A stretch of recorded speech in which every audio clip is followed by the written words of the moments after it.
अब लेबनान की खैर नहीं।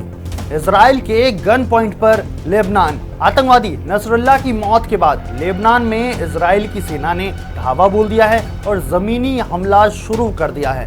जी हां, इजराइल की सेना की तरफ से दी गई जानकारी के मुताबिक सोमवार मंगलवार की रात में आईडीएफ लेबनान के अंदर घुस गई और जमीनी हमला उत्तरी सीमा के निकट स्थित लेबनानी गांवों पर किया गया है। इजराइल की तरफ से कहा गया कि हिजबुल्लाह आतंकी उनका इस्तेमाल उत्तरी इजराइल में हमला करने के लिए करते हैं और वहां पे पूरी तरीके से आतंकवादी कैंप बनाए गए हैं। लेबनान में शुरू हुआ जमीनी अभियान सटीक खुफिया जानकारी के आधार पे किए जा रहे हैं। मोसाद के इनपुट्स ने आईडीएफ को ये जानकारी दी थी कि वहां पर काफी ज्यादा आतंकवादियों के कैंप बने हुए हैं और वहां से एक साजिश चल रही है इजराइल को परेशान करने की, इजराइल के ऊपर लगातार हमले करने की और कहीं ना कहीं नसरुल्लाह की मौत का बदला लेने की।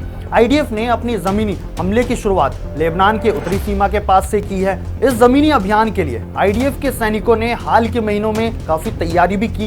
इस अभियान में आईडीएफ को इजरायली वायुसेना यानी कि एयरफोर्स की मदद भी मिल रही है।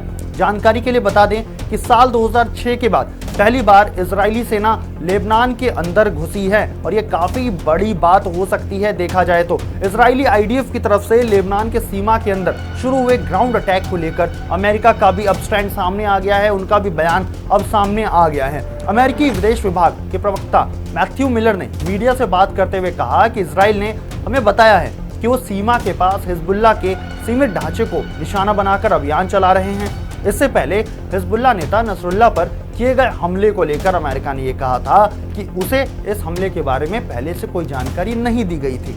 लेबनान की उत्तरी सीमा के कई गांवों पर इजराइल ने हमला बोल दिया है और वहां पे आतंकियों को टारगेट बनाया जा रहा है। इन गांवों में इजरायली टैंक घुस चुके हैं। पहले से ही ग्राउंड अटैक की आशंका को देखते हुए वहां से लेबनानी सेना जो हिजबुल्लाह के आतंकवादी है वो कहीं ना कहीं पीछे हटते हुए दिखाई दिए थे।